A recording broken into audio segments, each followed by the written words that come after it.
जी हां, मुख्यमंत्री अरविंद केजरीवाल के बिना दिल्ली विधानसभा का स्पेशल सेशन होने जा रहा है और बड़ा सवाल यह खड़ा हो रहा है कि जेल से सरकार चलाने की जिद क्या दिल्ली को पीछे ले जाएगी। आपके साथ मैं हूं समीर अब्बास, मेरे साथ निधि वसंतानी भी मौजूद हैं। आज ईडी की गिरफ्त में कैद दिल्ली के मुख्यमंत्री अरविंद केजरीवाल के लिए बड़ा दिन साबित हो सकता है। दिल्ली हाईकोर्ट में केजरीवाल को लेकर सुनवाई चल रही है। आज केजरीवाल पर मचे संग्राम को लेकर कई बड़ी खबरें आ रही हैं। जी हाँ, पहले आपको बता देते हैं क्या कुछ बड़ी खबरें आ रही हैं। केजरीवाल पर संग्राम, आज के क्या कुछ बड़े अपडेट हैं, सबसे पहले ये जान लीजिए। हाईकोर्ट में केजरीवाल पर सुनवाई, जिसमें खबर ये आ रही है कि कुछ देर के लिए सुनवाई टल गई है। गिरफ्तारी के खिलाफ ये सुनवाई हो रही है। दिल्ली विधानसभा का विशेष सत्र भी आ रहा है और सुनीता केजरीवाल की प्रेस कॉन्फ्रेंस भी आज होने वाली है दोपहर 12 बजे। आम आदमी पार्टी का जो लीगल सेल है वो भी प्रदर्शन करेगा कोर्ट के बाहर। केजरीवाल के खिलाफ कोर्ट में याचिका भी दी गई है। देखिए, और पहली बड़ी खबर का रुख कर रहे हैं। दिल्ली हाईकोर्ट में केजरीवाल की याचिका पर सुनवाई टल गई है। सप्लीमेंट्री लिस्ट पूरी होने के बाद सुनवाई होगी, ये हाईकोर्ट ने क्लियर किया है। थोड़ी देर के बाद फिर इस मामले पर सुनवाई होगी।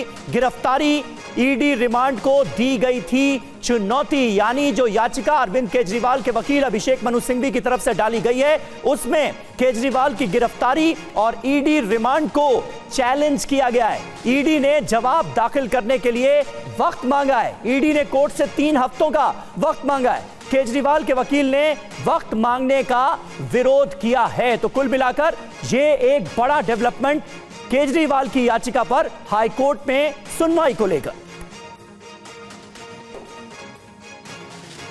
और हमारे साथ इस वक्त तमाम खास मेहमान मौजूद हैं। भारतीय जनता पार्टी से अमिताभ सिन्हा, जो कि लॉयर भी हैं, वो हमारे साथ जुड़ेंगे। घनेंद्र भारद्वाज हमारे साथ मौजूद हैं। आम आदमी पार्टी के प्रवक्ता वरिष्ठ पत्रकार अकुश श्रीवास्तव भी हमें ज्वाइन कर रहे हैं। और दिल्ली हाईकोर्ट से पीयूष पांडे हमारे सहयोगी हमारे साथ लाइव जुड़े हुए हैं। दिल्ली विधानसभा का भी हम रुख करेंगे क्योंकि आज स्पेशल सेशन बुलाया गया है। सुमंत कुमार हमारे संवाददाता वहां से हमारे साथ मौजूद है। लेकिन सबसे पहले पीयूष, दिल्ली हाईकोर्ट में आज क्या होने वाला है, क्योंकि केजरीवाल की गिरफ्तारी और ईडी की रिमांड का विरोध किया गया है अरविंद केजरीवाल के वकील की तरफ से। जी बिल्कुल समीर, देखिए नॉर्मल प्रोसीजर जो है कोर्ट का, उसमें सबसे पहले कोर्ट नोटिस करती है और यही बात जस्टिस स्वर्णकांता ने बोली कि वो इस मामले में पहले नोटिस करके ईडी का जवाब चाहती हैं और ईडी की ओर से 3 हफ्ते की मांग की गई कि जवाब दाखिल करने के लिए उन्हें 3 हफ्ते का वक्त चाहिए। लेकिन अभिषेक मनु सिंघवी जो अरविंद केजरीवाल की तरफ से पेश हुए थे और रिमांड की मूल जड़ को उन्होंने यहाँ पर चुनौती दी है याचिका में। उनका ये कहना था कि इस मामले में जो रिमांड को चुनौती दी गई है उस पर पहल सुनवाई हो जानी चाहिए और आज, और इस पर जो जवाब दाखिल करने की प्रक्रिया है वो बाद में निभा ली जानी चाहिए। और इसी रस्साकसी में जब जस्टिस स्वर्णकांता को लगा कि इस मामले पर लंबी सुनवाई की ज़रूरत है, तब उन्होंने कहा कि पहले हम अन्य मामले जो यहाँ पर दिल्ली हाईकोर्ट में लगे हुए हैं उस पर सुनवाई कर लेंगे, उसके बाद इस मामले पर सुनवाई करेंगे। इसीलिए उन्होंने सप्लीमेंट्री लिस्ट में पहले सुनवाई करने का निर्णय लिया और अब इस मामले पर जो सुनवाई है वो 12:30-1 बजे या फिर उसके बाद हो सकती है। ठीक है, समय बता रहे हैं पीयूष की 12:30-1 बजे के बाद इस पर सुनवाई हो सकती है। घनेंद्र भारद्वाज जी हमारे साथ आम आदमी पार्टी के प्रवक्ता के तौर पर जुड़े हैं। घनेंद्र भारद्वाज जी, आपको नहीं लगता ये जो जिद है, इस्तीफा न देने की जिद, जेल से सरकार चलाने की जिद, ये दिल्ली को एक तरह से पीछे धकेल देगी? क्योंकि देखिए, अब फैसले लेने का जब वक्त आता है तो जेल से सरकार कैसे चल सकती है? यह व्यवहारिक है, प्रैक्टिकल है? देखिए निधि, देश में संविधान और कानून से काम चलेगा और संविधान और कानून ये कहता है कि अरविंद केजरीवाल जी के खिलाफ मोदी जी ने एक झूठा केस बनाया, झूठे आरोप लगाए हैं। एक झूठे आरोप में ईडी ने अरविंद केजरीवाल जी को कस्टडी में लिए, गिरफ्तार करा है। अभी ट्रायल शुरू होगा, अभी तो ट्रायल ही शुरू नहीं हुआ।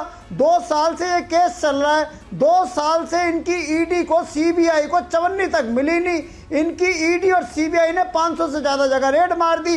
1000 से ज्यादा लोगों को एग्जामिन कर लिया, कुछ मिला नहीं, क्योंकि चुनाव से ठीक पहले अरविंद कर रही है। उस पर कोर्ट भी है, क्योंकि मामला कोर्ट के भीतर है।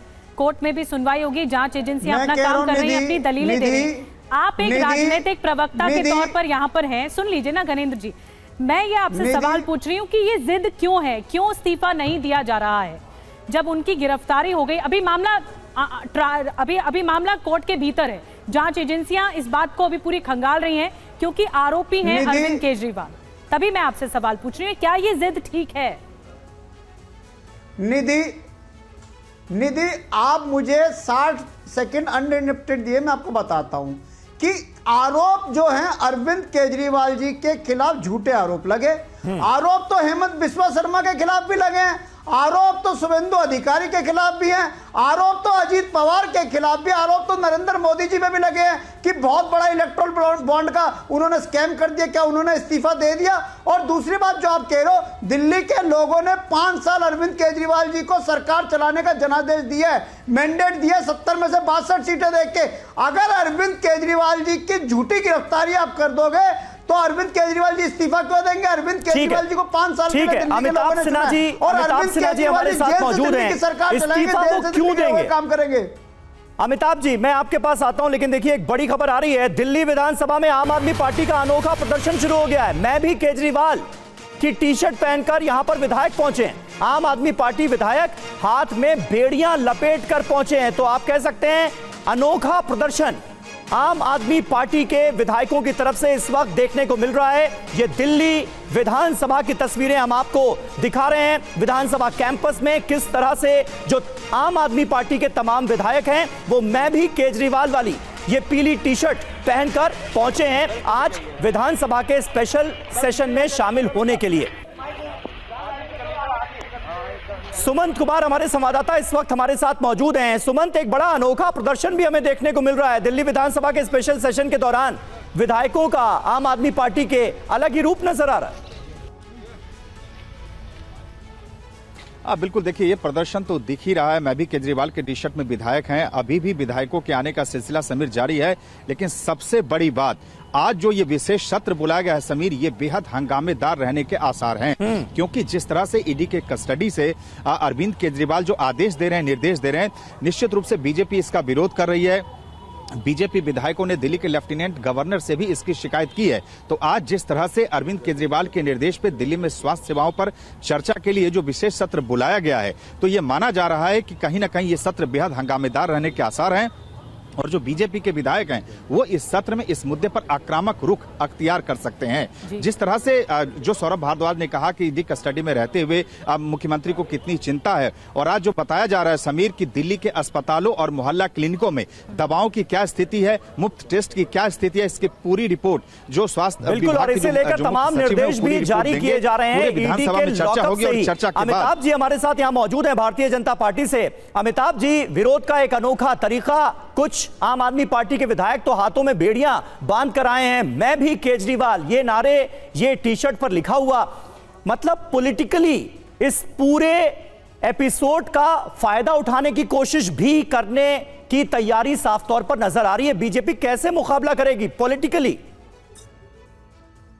समीर जी, मैं क्षमा प्रार्थना के साथ आपसे एक निवेदन करना चाहता हूं जी। मुझे यहाँ पर इसके कानूनी पहलू के बारे में आकलन करने के लिए यदि इजाजत देंगे तो मुझे ज्यादा आसानी होगी करने की, क्योंकि ये कानूनी ही पहलू है। हाँ। राजनीतिक पहलू इसका कुछ है ही नहीं। हाँ। कानूनी पहलू ये है समीर जी, धन्यवाद आपने मुझे मौका दिया। कानूनी पहलू ये है कि ये एक जिसको भारत में समानता का अधिकार जो है वो संविधान की गारंटी देता है, संविधान ने गारंटी दे रखी है। अब ये जो आम आदमी पार्टी के प्रवक्ता हैं, उन्होंने कहा कि संविधान से शासन चलेगा। संविधान के शासन में क्या कहता है कि हर व्यक्ति बराबर है। अरविंद केजरीवाल भी बराबर हैं किसके? तो मनीष सिसोदिया के, सत्येंद्र जैन के। मुझे ये बताइए कि मनीष सिसोदिया और सत्येंद्र जैन से इन्होंने इस्तीफा क्यों लिया? क्या मनीष सिसोदिया और सत्येंद्र जैन जो हिरासत में गए, जेल गए, तो उसके बाद क्या उनसे इस्तीफा लेना इनके इसी मानदंड, इसी पैरामीटर, इसी यार्डस्टिक से सही था? इसका मतलब है सौतेला व्यवहार वो अपने ही पार्टी के बाकी कार्यकर्ताओं से, सभी विधायकों से करेंगे। अरविंद केजरीवाल के अलावा आप पार्टी में और कोई नहीं है जो महत्वपूर्ण है। ये इस पूरे आज के या पिछले कुछ दिनों के घटनाक्रम से स्पष्ट है। कानूनी जानकार के तौर पर आप ये तो मानेंगे कि भारत का कानून, भारत का संविधान अरविंद केजरीवाल को यह हक देता है कि वो जेल में रहकर भी सरकार चला पाए तब तक जब तक वो दोषी साबित नहीं हो जाते। समीर जी, मैंने यही तो कहा कि तो यही यार्डस्टिक, यही मानदंड तो मनीष सिसोदिया और सत्येंद्र जैन पर भी लगना चाहिए था। चलिए ये इनका अंदरूनी मामला है, बाकी के आपके लोग जो भी हैं वो समझें। हाँ। यदि बाकी जाएंगे जेल तो उनको तो लात मार दिया जाएगा। अरविंद केजरीवाल ही सिर्फ एकमात्र व्यक्ति है जो महत्वपूर्ण है। अब मैं बात आऊं इसके कानूनी पहलू पे। कानूनी पहलू यह है कि भारत का संविधान जो है वो लिखित संविधान है, लेकिन यहाँ के कानून में हम लोग भी बात करते हैं कि एक कॉन्स्टिट्यूशनल लॉ है जो संवैधानिक कानून है और एक कस्टमरी लॉ है जो पारंपरिक कानून है। कस्टमरी लॉ ये कहता है जहां पर कि संविधान वो हो जाता है, साइलेंट हो जाता है, वहां पर यदि कुछ नहीं कहता, मूक है, तो वहां पर कस्टमरी लॉ प्रिवेलेंट हो जाते हैं। कस्टमरी लॉ ये कहता है कि यदि कोई भी देश का कोई भ्रष्टाचारी हो, यदि उसको जेल, किसी भी अधिकारी, IAS है, IPS है, यदि वो जेल चला जाता है तो जेल में जाने के बाद में उसकी 24 घंटे ज्यादा यदि हिरासत में चला गया तो उसको निलंबन उसका हो जाता है, यानी कि वो अपने शासन में अपना काम नहीं कर पाएगा। एक मिनट, सौरभ भारद्वाज जी कुछ कह रहे हैं। अमिताभ जी रोक रही हूँ आपको। पर छापे डाले जा रहे हैं, हमारे 4 शीर्ष नेता जेल के अंदर बंद हैं। आज भी हमारे लोगों को बाहर निकलने से रोका जा रहा है। प्रोटेस्ट के अंदर पुलिस बर्बरता कर रही है, यहाँ तक कि जर्नलिस्ट के ऊपर भी पुलिस हाथ उठा रही है। एक जर्नलिस्ट का हाथ फ्रैक्चर हो गया, एक जर्नलिस्ट के गले पे हाथ आपने देखा वरिष्ठ पुलिस ऑफिसर ने डाला। ये सब लोग तानाशाही की जो पराकाष्ठा है उसको पार कर रहे हैं।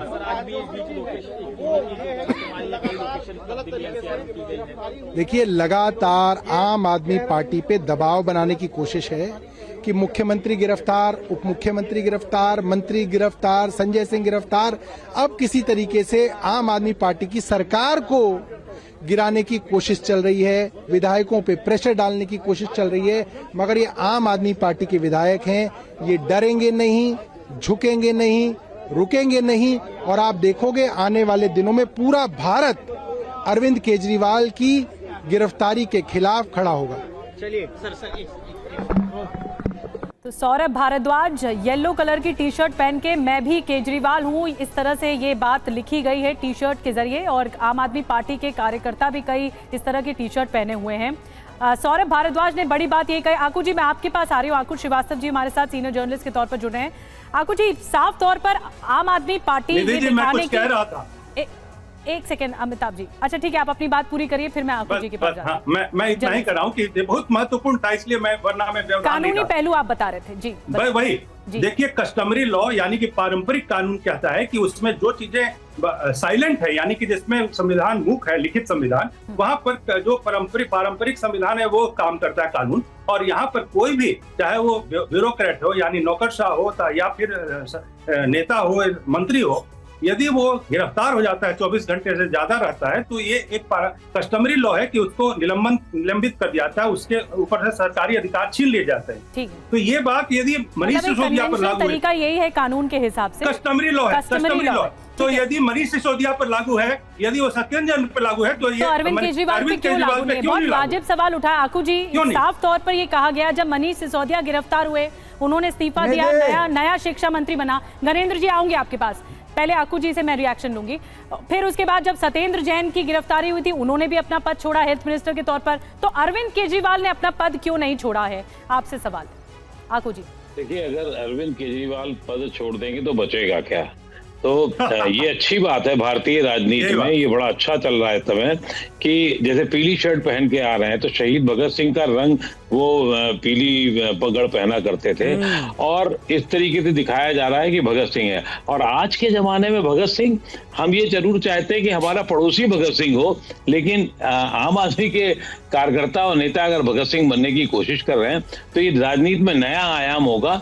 देखना होगा कि किस हद तक जा सकते हैं भगत सिंह बनने के लिए, किस हद तक जाते हैं, ये बड़ा रोचक होगा। और इसको आज के लिए नहीं, इस चुनाव के लिए नहीं, बल्कि आने वाले चुनाव में भी होगा। लेकिन वही है कि कितनी दूर तक आप जाते हैं, ये बहुत महत्वपूर्ण होगा। ये आसान काम नहीं है, और खास तौर से नियम कानून के रहते जेल से आप सरकार नहीं चला सकते बहुत ज्यादा दिन तक प्रैक्टिकली, क्योंकि आप अफसरों को नहीं बुला सकते, मंत्रियों के साथ नहीं बात कर सकते, और आप एक जेनरिक जरूर आदेश पारित कर सकते हैं। जेनरिक का मतलब पानी दे दो, दवा दे दो, तो ये तो बहुत सामान्य सी प्रक्रिया है जो एक सिस्टम में होते हुए चल रहा है। लेकिन क्या कोई नया कानून लागू कर सकते हैं, क्या कोई और नई बात कर सकते हैं? मुझे आज एक लगता ऐसा है कि पूरी सॉलिडेरिटी दिखाई जाएगी आज के विधानसभा के सत्र में केजरीवाल के पास में, और केजरीवाल को ये किया जाएगा कि हाँ, आप ऐसे ही चलते रहिए, आप एक क्रांति का रूप धारण किए रहिए। बिल्कुल बिल्कुल। और देखिए, विधानसभा सत्र में हंगामे के आसार नजर आ रहे हैं। केजरीवाल पर बीजेपी चाहती है चर्चा। दिल्ली के संवैधानिक संकट पर बीजेपी ने चर्चा की मांग की। दिल्ली में अभी कोई मुख्यमंत्री नहीं है, यह कहा है बीजेपी ने। और आइए अब हम आपको बताते हैं कि बीजेपी ने मांग क्या रखी है, बीजेपी क्या कह रही है। दिल्ली में संवैधानिक संकट पर चर्चा हो, ये बीजेपी की मांग है। ईडी की गिरफ्त में दिल्ली के सीएम हैं और दिल्ली में अभी कोई मुख्यमंत्री नहीं है। केजरीवाल के जारी निर्देश गैर कानूनी हैं जो जेल से जारी किए जा रहे हैं। दिल्ली संकट पर चर्चा जरूरी है। जो इस वक्त दिल्ली का संकट है, इस पर विधानसभा सत्र में चर्चा जरूरी है। अनिल गुप्ता जी हमारे साथ बीजेपी के प्रवक्ता भी जुड़ चुके हैं। अनिल जी, बीजेपी अपनी मांग उठा रही है बार बार, लेकिन मैं मोदी का परिवार इसी तरह से हूबहू एक और कैंपेन मैं भी हूं केजरीवाल लॉन्च कर दिया गया, जिस तरह से आप देख रहे हैं। और विधानसभा का सत्र भी इंपॉर्टेंट है। क्या आज रखेंगे आप इस सत्र में अपनी मांगों के तौर पर? जी नमस्कार निधि जी, आपको और सभी दर्शकों को नमस्कार। देखिए, जिस तरीके से केजरीवाल सरकार ने भ्रष्टाचार, झूठ, लूट के पिछले 9 साल गुजारे हैं, मुझे लगता है उनमें नैतिकता की बिल्कुल भी रह नहीं गई है और ये अब जेल से सरकार चलाना चाहते हैं। मुझे याद है 3 नवंबर 2023 जब इन्होंने एक रेफरेंडम नाम चलाया था और कहा था कि हम जेल से सरकार चलाएंगे, उस टाइम इन्होंने भविष्यवाणी करी थी। शायद उस टाइम तो इनकी भविष्यवाणी पूरी नहीं, पर अब हो गई।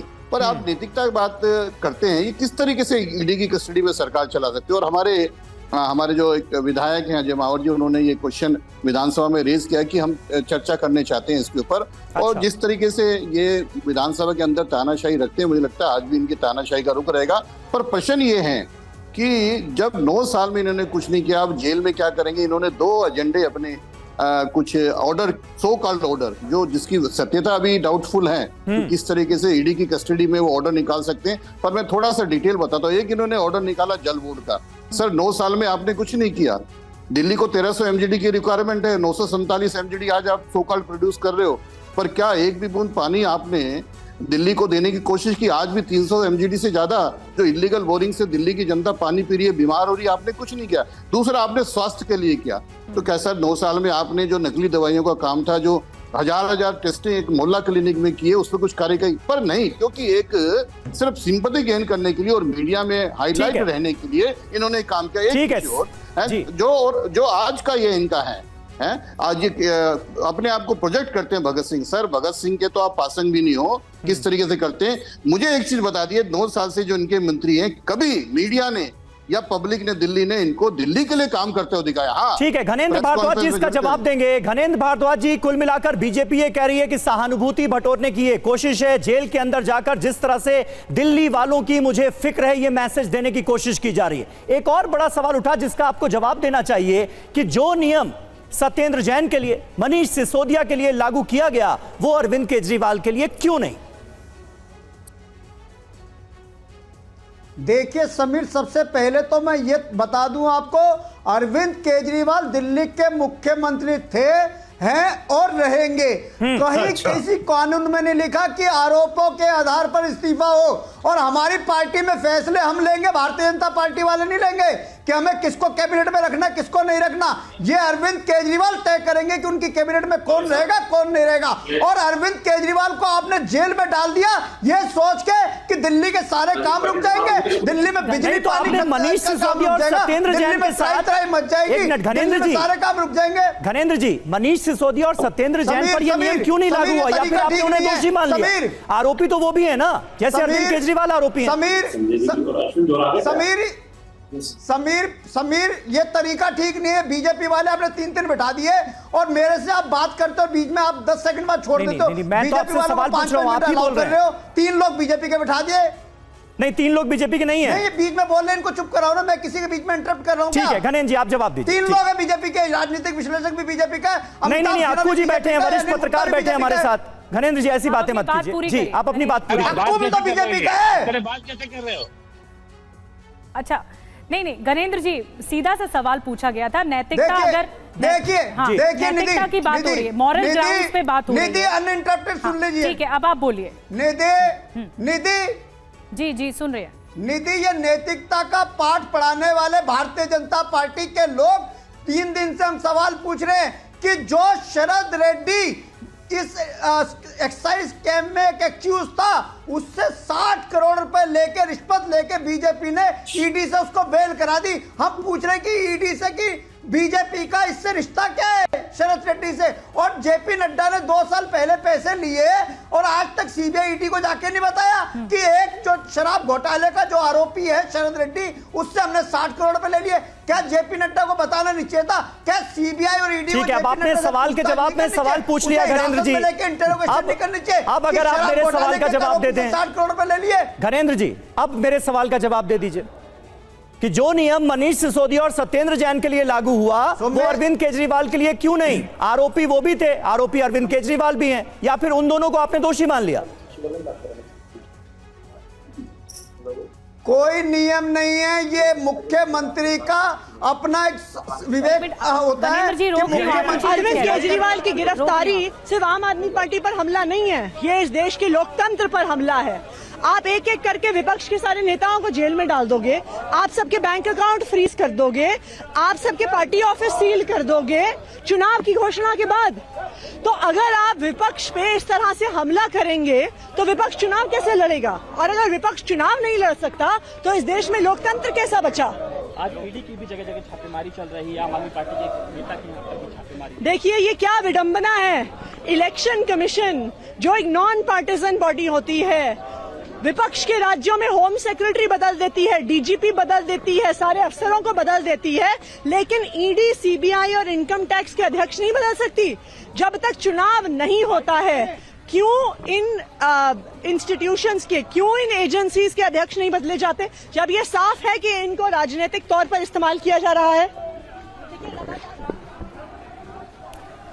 तो आतिशी को आप सुन रहे थे, उन्होंने साफ तौर पर कहा कि बार बार टारगेट किया जा रहा है, अरविंद केजरीवाल पर हमला सीधे सीधे लोकतंत्र पर हमला है। घनेंद्र जी, आपने अपनी पूरी बात की, नैतिकता पर भी आपने कहा कि कोई नियम नहीं है, जेल से सरकार चलाएंगे, इस्तीफा नहीं देंगे। आकू जी कुछ कहना चाह रहे थे? जी आकू जी, साफ तौर पर ये कहा जा रहा है, क्योंकि मुझे याद है जब मनीष सिसोदिया की गिरफ्तारी हुई थी तो अरविंद केजरीवाल ने ही कहा था नैतिकता के आधार पर दूसरा शिक्षा मंत्री होगा। तो नैतिकता का जो आधार है वो अरविंद केजरीवाल के सामने कहाँ है? आकू जी, देखिए, नैतिकता का आधार अरविंद केजरीवाल के पास कहाँ है ये आम आदमी पार्टी के प्रवक्ता बताएंगे। इसमें मेरे बताने का कोई मतलब नहीं है, क्योंकि मैं वैसे भी मैं किसी भी पक्ष में नहीं रहने वाला हूँ। जो सच होगा, जो बात होगी, अगर इसमें इन्होंने जो भी आम आदमी के प्रवक्ता हैं, पता नहीं कौन है ये, इनसे ये जानना चाहिए इनको कि जो मैंने कहा है उसमें एक सेंटेंस, एक वाक्य ऐसा तो बता दें। मैं आपके तराजू में बैठने के लिए नहीं हूँ। आपका तराजू आपके पास रहे, आपके साथ रहे, आपको मुबारक हो। ना किसी और के पास, ना इनके दूसरे वाले साथी जो भाजपा के, उनके तराजू में मैं नहीं बैठने तैयार।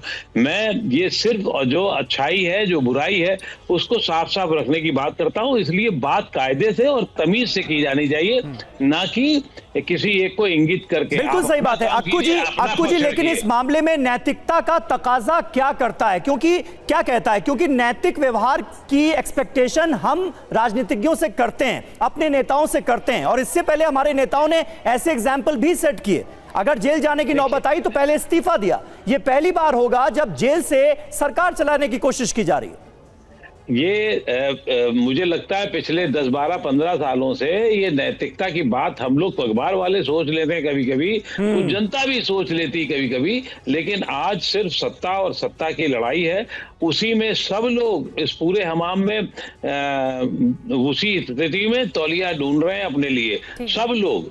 तो वो जो तौलिया ढूंढने की प्रक्रिया है, अपनी गलती हम नहीं झांकना चाहते, अपनी कमियां हम नहीं देखना चाहते, जनता के लिए करने की कोशिश की जाए, चाहे कोई भी पक्ष हो। मेरा ये मानना है कि इसमें जितनी आप, और ये हम नहीं कर सकते, ये इनको अपने लेवल पे करना होगा, एक दूसरे के खिलाफ आरोप ना लगा के, बल्कि अपनी स्थिति साफ करके। और अब तो ईडी की इस प्रक्रिया में, आप उस प्रक्रिया में है जहां आपको साबित करना पड़ेगा कि आप साफ हैं। ये बहुत सामान्य सा है और ये सबके लिए होना चाहिए। ये आम आदमी पार्टी के लिए नहीं, भारतीय जनता पार्टी के लिए भी होना चाहिए, ये कांग्रेस के लिए भी होना चाहिए।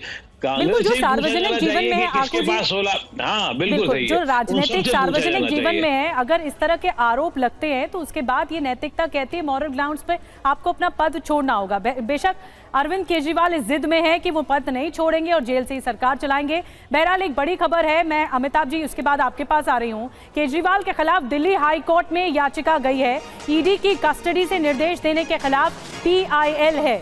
ईडी की कस्टडी से निर्देश देने पर रोक लगे, इस PIL में मांग की गई है, इस याचिका में मांग की गई है।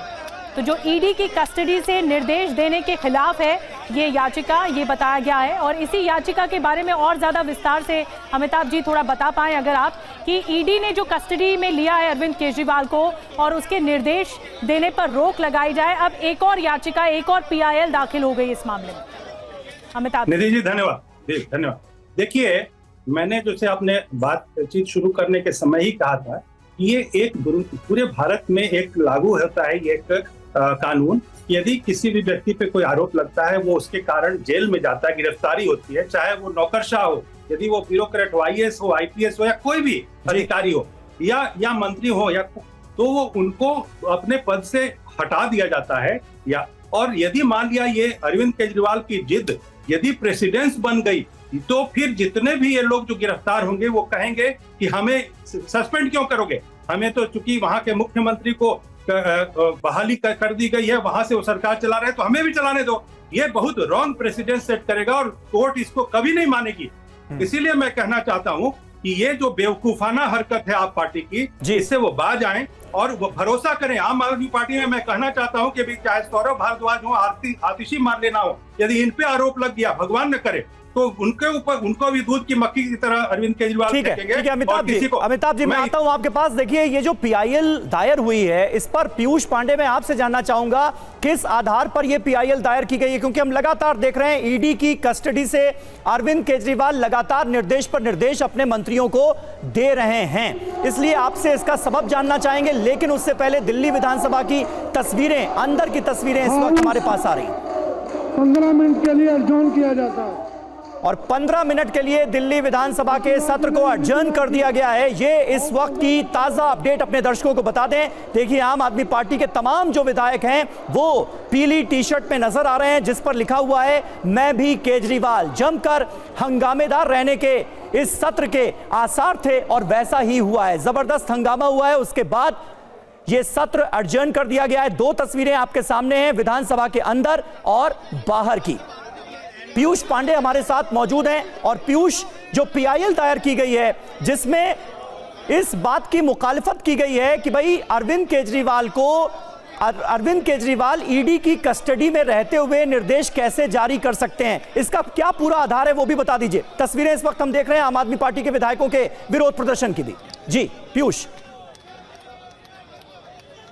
देखिए बिल्कुल समीर, अभी जो है निर्वात है, यानी कि वैक्यूम है कानून में। क्योंकि RP एक्ट यानी कि रिप्रेजेंटेशन ऑफ पीपल एक्ट यानी कि जन प्रतिनिधित्व कानून, वो ये अलाउ करता है कि जेल में रहते हुए भी कोई निर्देश मुख्यमंत्री या फिर मंत्री जारी कर सकते हैं। लेकिन हर एक स्टेट में जो जेल मैनुअल है वहाँ पर प्रक्रिया अलग है। दिल्ली में जो जेल है उसका मैनुअल यहाँ पर इजाजत नहीं देता कि वो जेल में रह करके सरकार चला सके। ऐसे विरोधाभासी कानून की वजह से जहाँ पर वैक्यूम है उसकी वजह से ये PIL फाइल की गई है। तो ऐसी स्थिति में जब दिल्ली हाईकोर्ट इस मामले पर विचार करेगा तो हर एक पहलू पर गौर करेगा और न्यायपालिका जहाँ पर निर्वात की स्थिति है वहाँ पर एक व्यवस्था को स्पष्ट कर देगा कि आखिर कोई मुख्यमंत्री या मंत्री जब जेल में जाता है तो उसे नैतिकता के आधार पर या कानूनी आधार पर इस्तीफा देना होगा या नहीं देना होगा, और या फिर वो जेल के अंदर से सरकार चला सकता है या नहीं चला सकता है।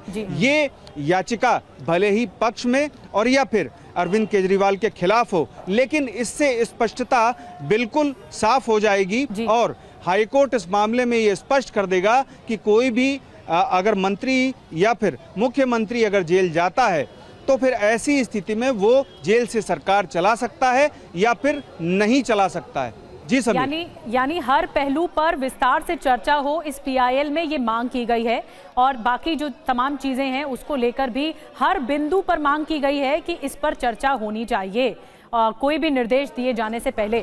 एक और बड़ी खबर है, फिर उसके बाद चर्चा को आगे बढ़ाते हैं। बड़ी खबर ये मिल रही है कि अरविंद केजरीवाल की पत्नी आज फिर प्रेस कॉन्फ्रेंस करेंगी। सुनीता केजरीवाल दोपहर 12 बजे बताया जा रहा है वक्त जब प्रेस कॉन्फ्रेंस की जाएगी सुनीता केजरीवाल की ओर से। प्रेस कॉन्फ्रेंस में बड़ा खुलासा उनकी ओर से किया जा सकता है। जो जानकारी मिल रही है, कल शाम सुनीता केजरीवाल ने ईडी कस्टडी में अपने पति अरविंद केजरीवाल से मुलाकात की थी और आज संभवतः उनका संदेश अरविंद केजरीवाल का उनकी पत्नी पढ़ेंगी प्रेस कॉन्फ्रेंस में और कुछ बड़े खुलासे के बारे में जानकारी मिल रही है कि वो भी किया जा सकता है। और देखिए, इस बीच आम आदमी पार्टी के कार्यकर्ता नेता लगातार सड़कों पर हैं। आपके लीगल सेल का भी आज प्रदर्शन होना है। दिल्ली की जिला अदालतों के बाहर विरोध प्रदर्शन करेंगे आम आदमी पार्टी के लीगल सेल से जुड़े कार्यकर्ता।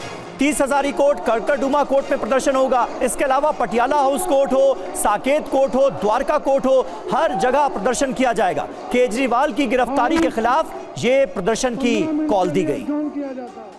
दिल्ली की सभी कोर्ट्स के अंदर एक बड़ा प्रदर्शन करेंगे। अपनी अपनी कोर्ट में हम 12:30 बजे इकट्ठा होंगे और जोरदार प्रदर्शन करेंगे। हम केजरीवाल जी के साथ खड़े हैं। केजरीवाल जी के साथ जो ज्यादती हो रही है उसके लिए हम कोर्ट में भी और रोड पर भी अपनी आवाज उठाएंगे। जय हिंद, जय भारत।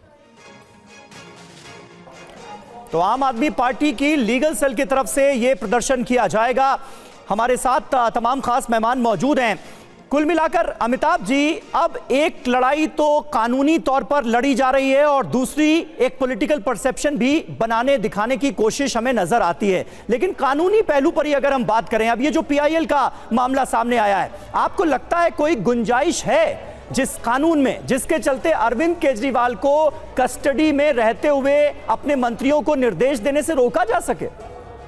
समीर जी, मैंने अपने बातचीत में स्पष्ट करने की कोशिश की है, दोबारा करता हूं कि जो व्यक्ति, यदि वो एक कार्यपालक व्यक्ति है, यानी कि लेजिस्लेटिव नहीं है, यानी कि एमएलए एमपी नहीं है, वो यदि मिनिस्टर है तो मिनिस्टर का रोल एक इलेक्टेड रिप्रेजेंटेटिव के नाते आरपी एक्ट में भी मेरे मित्र जब कह रहे थे तो आरपी एक्ट में ये प्रावधान नहीं है कि वो जेल से सरकार चला सकता है। मैं स्पष्ट करना चाहता हूँ as a senior lawyer of the supreme court, मैं इतना कहना चाहता हूँ कि यदि जेल मैनुअल है वो भी अलग अलग स्थितियों में जो परमिशन देता है वो इलेक्टेड रिप्रेजेंटेटिव के लिए देता है, नॉट एज एग्जीक्यूटिव हेड और एग्जीक्यूटिव रिप्रेजेंटेटिव जैसे मिनिस्टर्स या चीफ मिनिस्टर। इसीलिए वहां पर जब वो मंत्री, जो मुख्यमंत्री वहां पर सरकार चलाने की कोशिश करेंगे तो पूरा संवैधानिक ढांचा ध्वस्त होने का खतरा है। नहीं तो कानूनन क्या अरविंद केजरीवाल के पास ये अधिकार नहीं है कि वो चीफ मिनिस्टर हैं, वो अगर कस्टडी में हैं या जेल में हैं तो वो अपने मंत्री, किसी भी मंत्री, सीनियर मंत्री को डिप्यूट कर दें और वो उनके बिना पर कैबिनेट मीटिंग ले?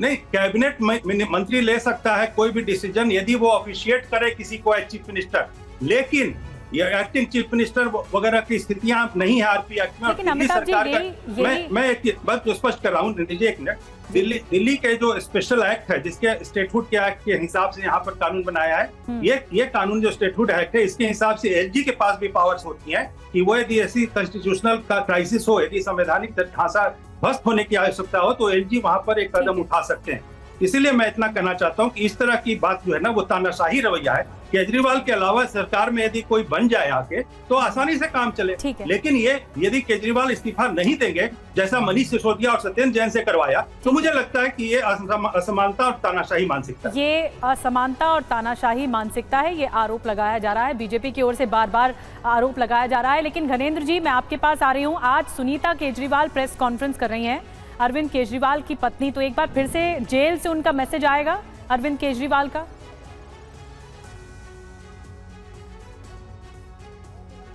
कर रहा हूँ, दिल्ली के तमाम लोग इंतजार कर रहे हैं कि सुनीता केजरीवाल जी 12 बजे प्रेस कॉन्फ्रेंस में कौन सा खुलासा करने जा रही हैं जो अरविंद केजरीवाल से जुड़ा हुआ है, जो इस सो कॉल्ड एक्साइज स्कैम से जुड़ा हुआ है। और मैं फिर कह रहा हूँ भारतीय जनता पार्टी के लोगों को कि ये अभी तक ये नहीं बता पा रहे और आप भी नहीं सवाल पूछ रहे कि शरद रेड्डी से 60 करोड़ रुपए क्यों लिया। शरद रेड्डी भी सो कॉल्ड एक्साइज स्कैम का एक आरोपी है। 60 करोड़ रुपए आपने शरद रेड्डी से लेके उसको बेल करा दी। एक और एक्यूज था मुकांता राघव रेड्डी, वो बीजेपी की मदद से एनडीए का उम्मीदवार है लोकसभा चुनाव का। तो ये पूरे का पूरा जो तथाकथित शराब घोटाला सो कॉल्ड एक्साइज स्कैम है, ये भारतीय जनता पार्टी का किया हुआ है। अभी तक उस समय के जो लेफ्टिनेंट गवर्नर थे अनिल बैजल, जिन्होंने इस पॉलिसी को साइन करा, उनके पास कोई नहीं गया पूछताछ करने के लिए। क्या अनिल बैजल से पूछताछ नहीं होनी चाहिए? चीफ सेक्रेटरी और जो उस समय के फाइनेंस सेक्रेटरी थे, उन्होंने फाइल पे साइन करा, उनसे कोई पूछने नहीं गया। जेपी नड्डा ने 60 करोड़ रुपए लिए रिश्वत उससे, शरद रेड्डी से। जेपी नड्डा से कोई पूछताछ करने नहीं जा रहा। ठीक है, बीजेपी से आपने सवाल उठाया, अब जवाब लेने की बारी है। अनिल जी, आप किस तरह से जवाब देंगे जो सवाल उठाए गए हैं शरद रेड्डी को लेकर? देखिए, अब इन्होंने नैतिकता के साथ साथ अब इन्होंने झूठ बोलने का भी और धमकाने का भी काम कर दिया है। जिस तरीके से अभी चैनल पे आम आदमी पार्टी के प्रवक्ता सभी को धमका रहे हैं, ये इनकी सोच है किस तरीके से नीचे ही जा सकते हैं। जहां तक इलेक्टोरल बॉन्ड का इश्यू है, आपको जानकारी दे दूं, 14,000 करोड़ रुपए वो विपक्षी पार्टियों को मिले हैं, जिसमें आम आदमी पार्टी को मिले, कांग्रेस को मिले, टीएमसी को मिले हैं। ये इनको हिसाब देना चाहिए कि जो 14,000 करोड़ रुपए इनको मिले हैं वो कब वापस कर रहे हैं। और इनको एक समझ आनी चाहिए कि रिश्वत और इलेक्टोरल बॉन्ड से ट्रांसपेरेंट स्कीम के थ्रू है, उसमें फर्क है। शराब घोटाले में 3300 करोड़ का एक्सचेकर को नुकसान हुआ, 100 करोड़ का मनी ट्रेल जो पता लगा उसमें, उसका कोई हिसाब नहीं देंगे। और अगर आपको ये सारी चीजें कहनी है तो मेरा रिक्वेस्ट है, हाई कोर्ट, सुप्रीम कोर्ट अभी जो आज सुनवाई हो रही है उसमें जाके सबमिट करें, क्यों नहीं करते? पर इनको एक से बढ़कर एक 14,000 करोड़ कैसे कैलकुलेट कर रहे हैं आप? अरे मैं 20,000 करोड़ का इलेक्टोरल बॉन्ड हुआ है, आप टोटल 20,000 करोड़ का, ये डेटा कहां से आया आपके पास? अरे आप वेबसाइट पे देख लीजिए, इलेक्शन कमीशन ऑफ इंडिया की जो दिखाया उन्होंने। भाई टोटल जो इलेक्टोरल बॉन्ड से दिया गया वो तो 12,000 करोड़ के आसपास की रकम है। अरे आप इलेक्शन कमीशन ऑफ इंडिया की साइट पे देखिए एक बारी जाके, है उसमें मेजर चंक विपक्षी पार्टियों को मिला है। अब विपक्षी पार्टियों को मिला, उन्होंने कैसे लिया? आम आदमी पार्टी को भी मिला, कांग्रेस को भी मिला, टीएमसी को भी मिला, सबको मिला, पर उसके बारे में बात नहीं करेंगे। आधिकारिक आंकड़ा दे रहे हैं आप? आधिकारिक 50% से ज्यादा जो चंदा है वो अकेले बीजेपी को मिला है, जो डेटा जारी हुआ उसके हिसाब से मिलान के बाद। चेक कर लीजिए, आप चेक कर लीजिए, मैं दोबारा डिबेट में आपको सारी डिटेल लेकर दे सकता हूँ। पर मेजर जो सवाल है उस पर आपका जवाब क्या है? मैं तो बता रहा हूँ। देखिए, एक चंदा मिलता है इलेक्ट्रल रोड से बैंक में मिलता है, और एक जो 100 करोड़ रुपए की रिश्वत खाई जाती है शराब घोटाले में, उस पर यह बात नहीं करेंगे। अगर इनको लगता है इलेक्ट्रल बॉन्ड से सब पार्टी को चंदा मिला है और इसका इस केस से संबंध है, तो जाके हाईकोर्ट में अपनी पिटीशन उसमें जवाब दें, क्यों नहीं दे रहे? पर वहां नहीं करेंगे, मीडिया में सनसनी फैलाएंगे, ये आतंकवादियों से मिलेंगे, खालिस्तानियों से मिलेंगे, पर ये उसकी बात नहीं करेंगे। आप ये बताइए, 3300 करोड़ का एक्सचेकर को दिल्ली सरकार को नुकसान हुआ, उस पर क्यों बात करते हैं? ठीक है अनिल जी, जल्दी से हमें विधानसभा का रुख करना होगा क्योंकि कुमार कुंदन बहुत देर से इंतजार कर रहे हैं, विधानसभा के बाहर ही इस वक्त मौजूद हैं। कुमार, जरा बताइए किस तरह से हंगामा बरपा हुआ जिसके बाद सदन को एडजर्न करना पड़ा शुरू होते ही? देखिए समीर, आज जो विधानसभा का विशेष सत्र बुलाया गया था उसमें बिजली, पानी और तमाम तरह के मुद्दों पर चर्चा होनी थी। उस चर्चा के पहले आज आम आदमी पार्टी के जो विधायक पहुंचे वो पीली कलर की टी शर्ट में पहुंचे थे और उसके ऊपर केजरीवाल का लोगो लगा हुआ था। दरअसल एक सिंबॉलिक है, भगत सिंह जिस तरह से पीली पगड़ी लगाते थे तो उस तरीके से आम आदमी पार्टी के आज विधायक पीली कुर्ते पहन के आए थे, टी शर्ट पहन के आए थे। उसके बाद उन्होंने पहले विधानसभा परिसर में एक प्रोटेस्ट किया और उस प्रोटेस्ट के बाद विधानसभा के अंदर, मतलब जो बेल की बात बता रहे हैं, वहां पर भी एक प्रोटेस्ट शुरू हुआ। उस पर भारतीय जनता पार्टी के जो विधायक थे उन्होंने हंगामा शुरू किया और उनका कहना था कि मुख्यमंत्री कहाँ है, अरविंद केजरीवाल कहाँ है, और जानबूझ के ये करने की कोशिश की उन्होंने। उनका ये कहना था कि मुख्यमंत्री कहाँ है इसके बारे में बताया जाए। स्पीकर रामनिवास गोयल ने स्पष्ट किया कि यदि मुख्यमंत्री सदन में हो या ना हो, सदन की कार्रवाई चलती रहेगी। ऐसा पहले भी हुआ है कि मुख्यमंत्री अगर सदन में ना हो फिर भी सदन की कार्रवाई सुचारू रूप से चल सकती है। इसको लेकर हंगामा हुआ और हंगामा इतना बरपा कि विधानसभा अध्यक्ष को सदन की कार्रवाई थोड़े समय के लिए रोकनी पड़ी है और दोबारा से सदन की कार्रवाई अब शुरू हो रही है। तो निश्चित रूप से बीजेपी के विधायक बार बार ये कह रहे थे कि अरविंद केजरीवाल के बारे में पार्टी स्टैंड क्लियर करे और दूसरा मुख्यमंत्री कौन है इसके बारे में भी पार्टी बताए, और जिस तरीके से अरविंद केजरीवाल पे आरोप लगे हैं वो इस्तीफा दें। ये बीजेपी के विधायकों की डिमांड थी। दूसरी तरफ आम आदमी पार्टी के विधायक ये डिमांड कर रहे थे कि गलत तरीके से उनके मुख्यमंत्री को फंसाया गया है। बिल्कुल कुमार, और दिल्ली विधानसभा का ये जो विशेष सत्र है वो बहुत महत्वपूर्ण रहने वाला है। 15 मिनट के लिए एडजर्न की गई है, स्थगित की गई कार्यवाही। अब आगे जब स्टार्ट होगी उसके बाद फिर देखने को मिलेगा क्या एक्शन होता है भीतर। आम आदमी पार्टी लीगल सेल के प्रदर्शन पर हाईकोर्ट की चेतावनी सामने आई है। कोर्ट परिसर के अंदर प्रदर्शन न हो, ये हाईकोर्ट की तरफ से डायरेक्शंस आए हैं। कामकाज बाधित करने पर सख्त परिणाम होगा। किसी को कोर्ट जाने के हक से वंचित नहीं किया जा सकता। पीयूष पांडे और ज्यादा जानकारी इस मामले में दे रहे हैं। पीयूष, हाईकोर्ट की इस मामले में सख्त टिप्पणी है क्योंकि लीगल सेल ने ऐलान किया था कि वो प्रदर्शन करेंगे। अब हाईकोर्ट का कहना है कि अंदर प्रदर्शन न करें। बिल्कुल, देखिए निधि, इस मामले में जो न्यायपालिका की कार्रवाई है वो किसी तरह से बाधित ना हो। हाईकोर्ट का कुल मिलाकर के ये कहना था कि इस मामले में आपके पास अधिकार है, आप हड़ताल पर जाएं, प्रदर्शन करें, वो आपका अधिकार है, लेकिन किसी दूसरे व्यक्ति के अधिकार पर आप अतिक्रमण न करें। और इसी के मद्देनज़र उन्होंने स्पष्ट किया है, हाईकोर्ट ने स्पष्ट किया है कि किसी भी तरह से न्यायपालिका की जो कार्रवाई है, जो मुकदमों की सुनवाई है, उसमें कोई बाधा नहीं आनी चाहिए। और ये बड़े तीखे स्वर में साफ कर दिया है हाईकोर्ट ने आम आदमी पार्टी के लिए। और अब ऐसी स्थिति में अगर वो हड़ताल करते हैं, प्रदर्शन करते हैं, तो उस पर कोई रोक नहीं है, लेकिन वो न्यायपालिका के क्षेत्र के यानी कि भीतरी परिसर में वो इस तरह की कोई भी गतिविधि नहीं कर बिल्कुल पीयूष, बने रहे आप हमारे साथ। देखिए, इस बीच एक और अहम खबर, दिल्ली पुलिस कमिश्नर से मिले वीरेंद्र सचदेवा। दिल्ली बीजेपी के अध्यक्ष, ईडी हिरासत से निर्देश देने को लेकर यह मुलाकात की गई है। दिल्ली बीजेपी के अध्यक्ष वीरेंद्र सचदेवा दिल्ली पुलिस कमिश्नर से मिले। कह रहा हूँ, आम आदमी पार्टी का चरित्र, अरविंद केजरीवाल का चरित्र और उसके नेताओं का चरित्र उन चिट्ठियों की तरह फर्जी है, नकली है। ये सिर्फ महिमा मंडन के लिए, एक आरोपी को, एक अभियुक्त को उसका महिमा मंडन करने के लिए किया जा रहा है। सचदेवा जी, आज भी उनकी पत्नी प्रेस कॉन्फ्रेंस करने जा रही है किसी आदेश को लेकर, क्या कहेंगे इसको लेकर आप? तो मैं तो अब जो 12 बजे जब प्रेस कॉन्फ्रेंस हो तब पता चलेगा, लेकिन जहाँ तक मेरी जानकारी है कि इस तरह के सारे पत्र फर्जी हैं। ठीक, मुझे भागना भाई साहब, एक सेकंड। तो देखिए, बीजेपी की तरफ से यह कहा जा रहा है कि अपने मंत्रियों को जो निर्देश जारी कर रहे हैं अरविंद केजरीवाल, जो नोट जारी किए जा रहे हैं ईडी की कस्टडी से, वो फर्जी हैं।